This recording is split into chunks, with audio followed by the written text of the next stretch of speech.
looks like all the creepers that we had has been replaced by a lone skeleton and a spider hiding out from the sun.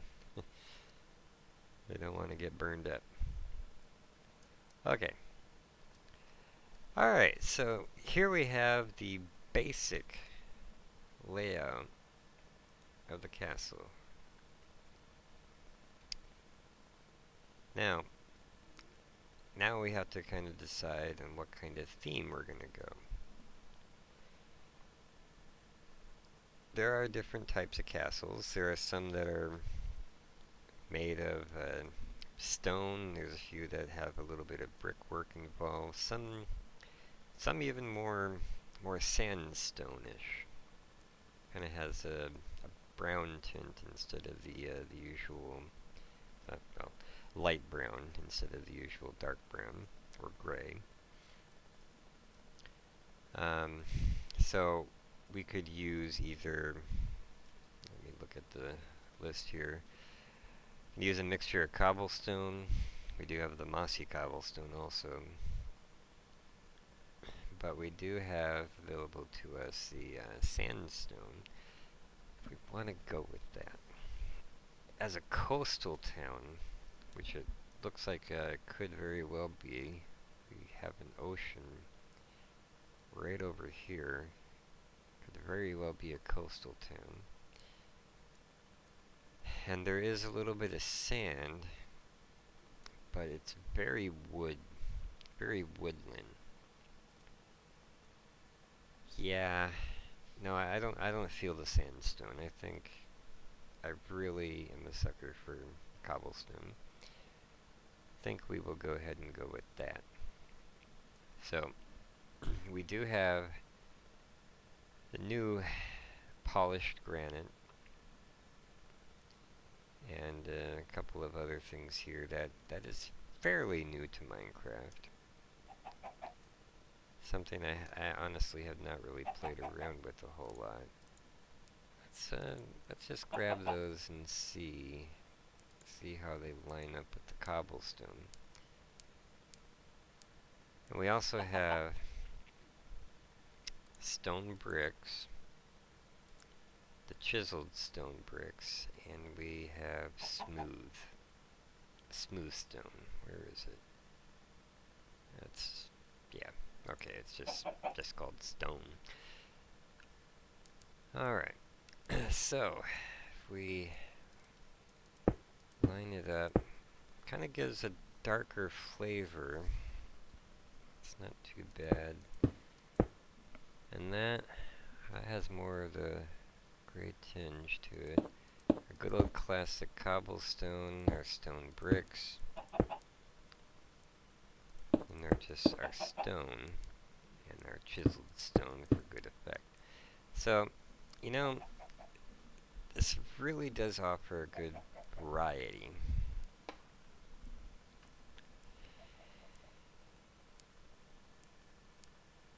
Now, variety is key. And as things are built, a lot of castles, time and energy was a huge factor.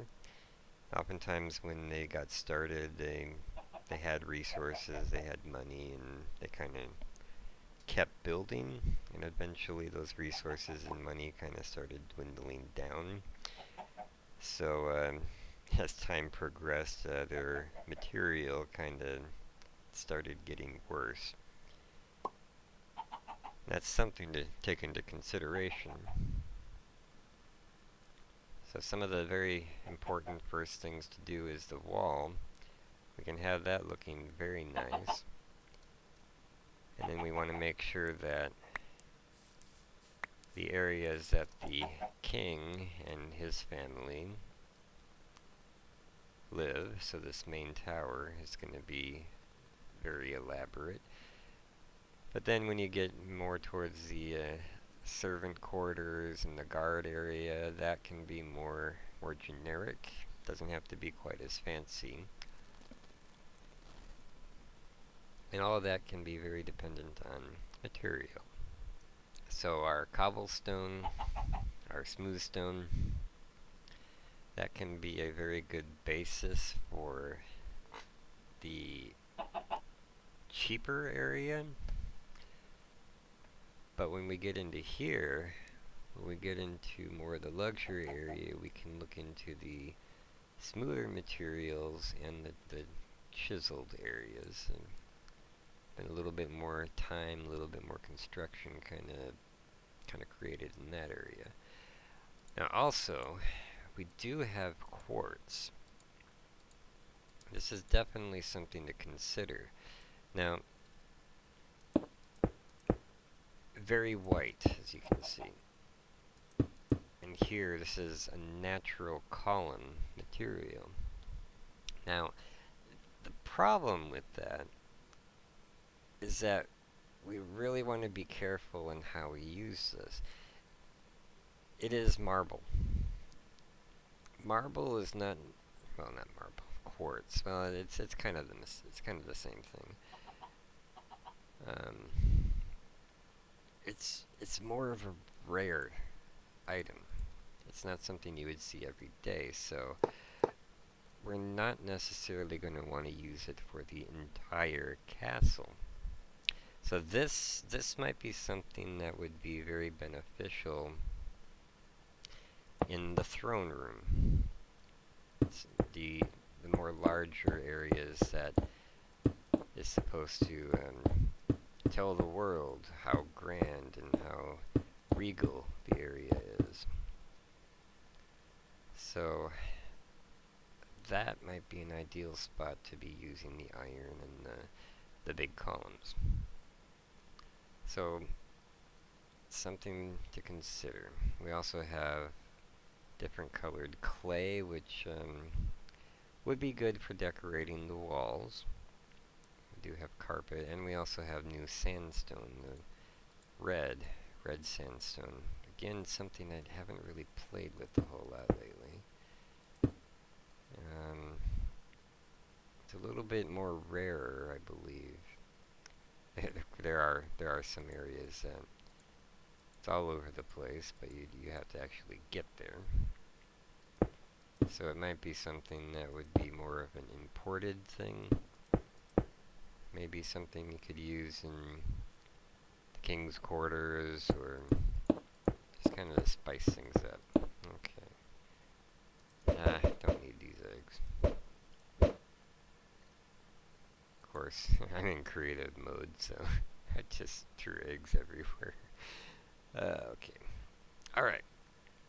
So that gives us a little bit of ideas on what we want to do. Now, while building, there are a couple of things to consider. First of all, you live in a world of blocks. This is all blocks. There is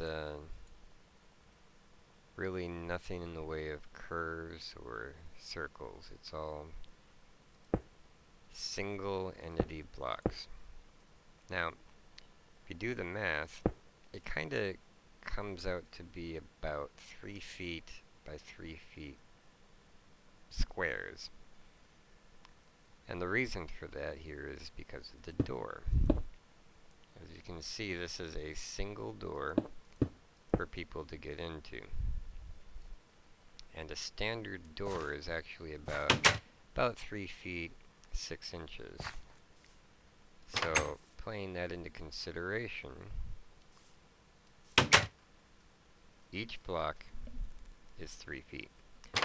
And on the same token, since the door is too tall, that also means that if you have 2 stones on top of each other, that's 6 feet. And as you can see, our character here actually just makes it through the door, which means that he is slightly shorter than 6 feet. A little bit of a stretch for me since I'm actually 6 feet 5, but hey, you know. Gotta do what you gotta do in this world.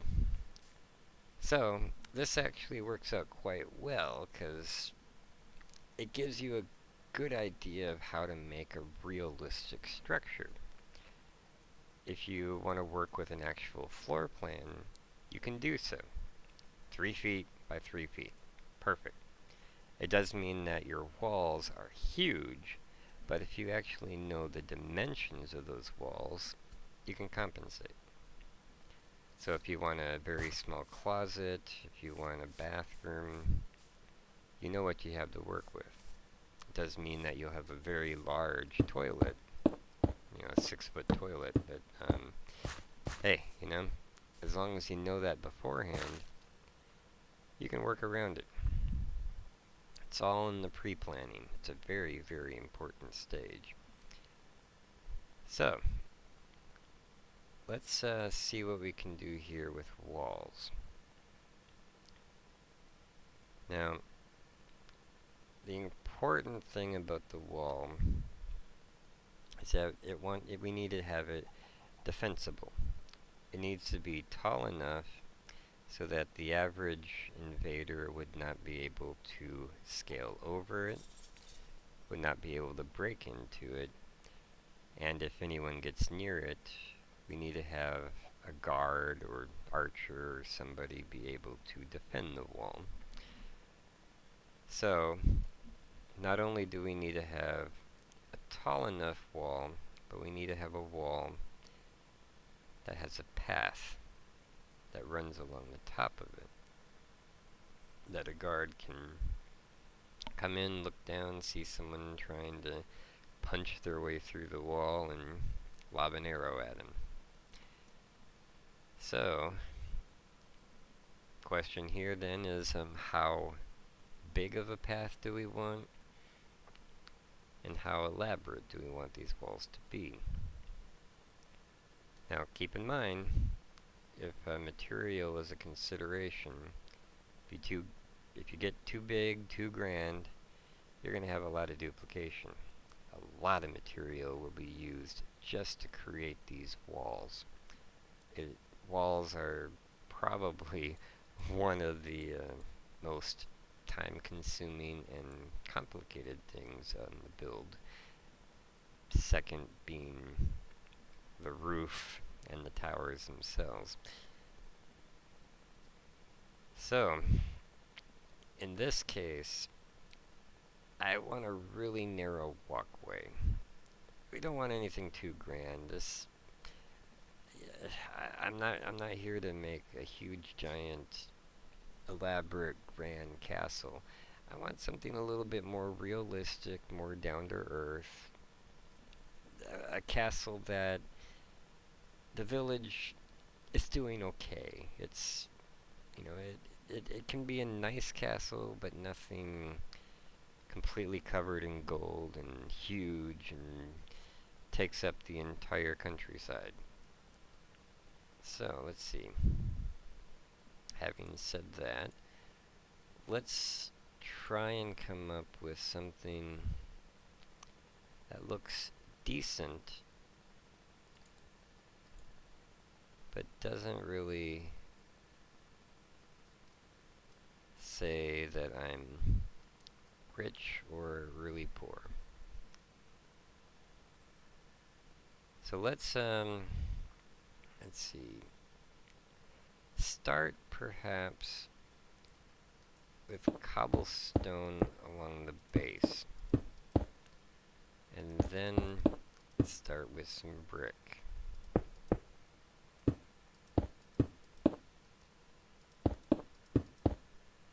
Kind of something to that line. Now, also one thing to keep in mind too is that we are dealing with a big hill. We're going to have a lot of different elevation changes. We're going to have a waterway to deal with. As you see here, we get very close to the water, and we do have erosion that will need to be a consideration in the future. There could come a point where the water will actually come up against the wall. and then we have our wall start eroding away. So as a designer of a castle, that would be a really big red flag.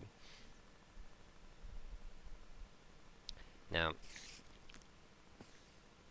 for the most part, we want the wall to be as flat as possible. Now, if we get into major elevation changes, then yes, we can have the wall go up or go down. But for the most part, we want to have it about the same. Overall, I think I can work with that. Because if this right here is the main entrance, we got our 45-degree angle here.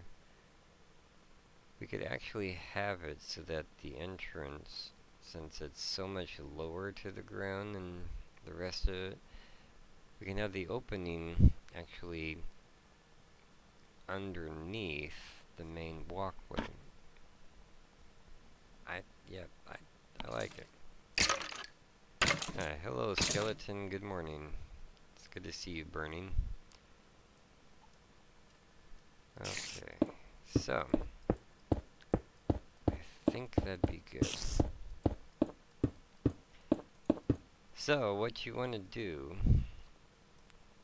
is, now that we have kind of a rough game plan, a rough idea, we want to build our first section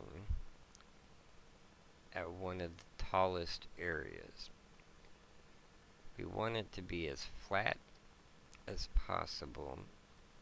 It's a great idea to start at your peak, the tallest area, so that you know how much material you'll need. So if we just kind of have cobblestone along the very front here, and we can start with our brick. Okay, I know this tree is going to have to go, so I'm going to go ahead and chop that tree. Goodbye, tree. And this one's probably going to have to go too. And it begins. Start deforesting this entire area. Deforestation at the best here. Okay.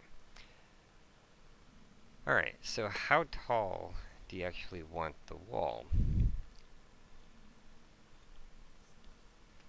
Since we are on top of the hill, this will actually be the tallest part of or the shortest part of the wall itself. So we don't want it so tall that it makes the rest of the area just look tremendously huge. But we don't want it so small that any invader will just come up to this hill and grab a little tiny step ladder and just hurdle themselves over. So overall, I think maybe five bricks tall would be about good. Let me go ahead and get to the ground here. If I kind of look over here, jump up, I think that would work. So we have it five tall. Now we will have the peak. So if we have, let's say, the entrance, not the entrance, the pathway here. Yeah. Alright, so got the pathway here. And then let's see where our stone staircases are. There we go. The staircases. This is a great resource here for making our little slats that you see in most of the castles mainly used for archery.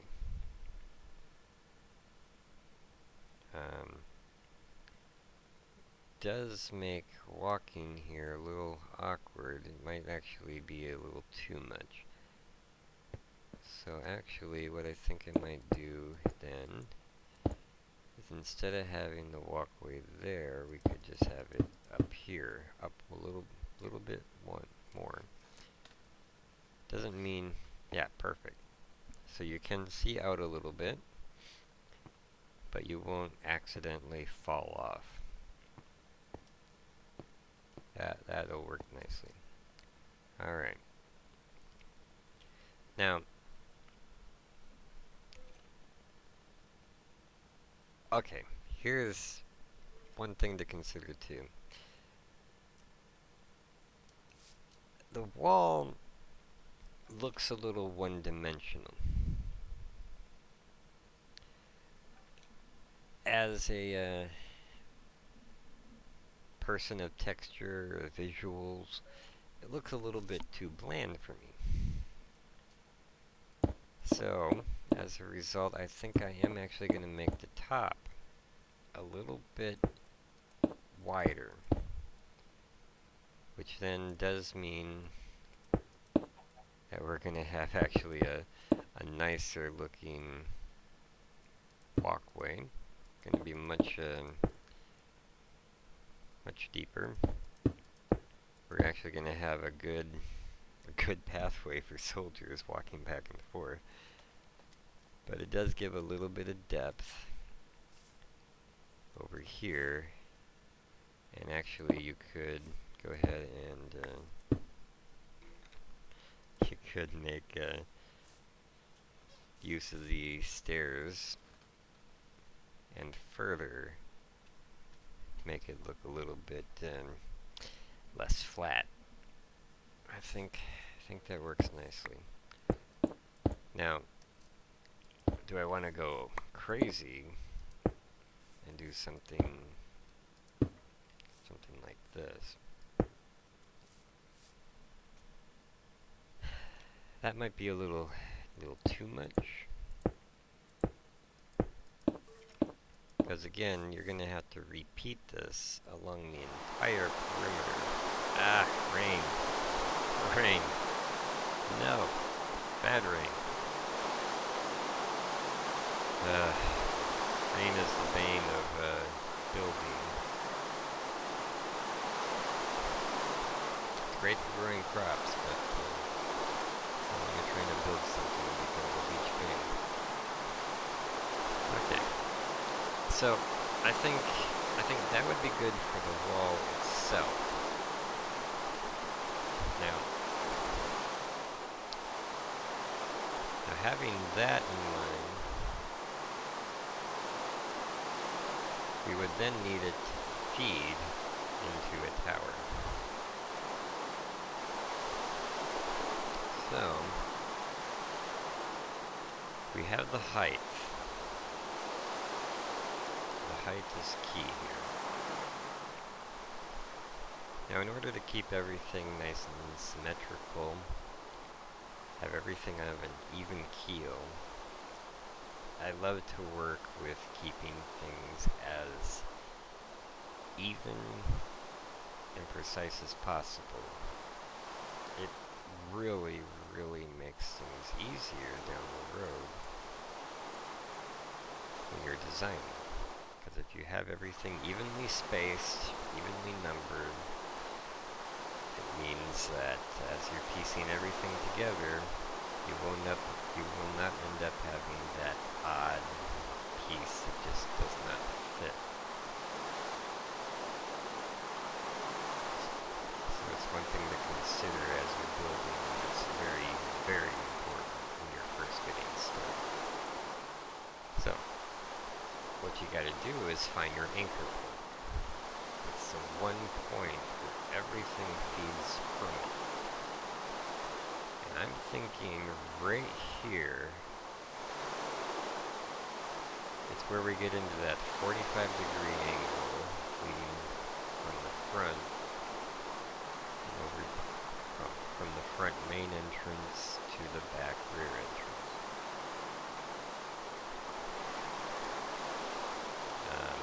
Let's see, so this right here is a good key point. Alright, so where I'm standing then will be the very center of one of the towers. Here in this tree. Alright, so the wall itself will be 3 wide at the base, but then 5 wide towards the top. Hello, zombie. As a tower, we generally want it to be wider than the wall itself. However, we could have it lead right into the wall. That's an even one, okay. I think we'll go ahead and do that. So as such, we do want to have the tower be 5 wide. So, one of the questions that comes up is, at a tower, do you want circular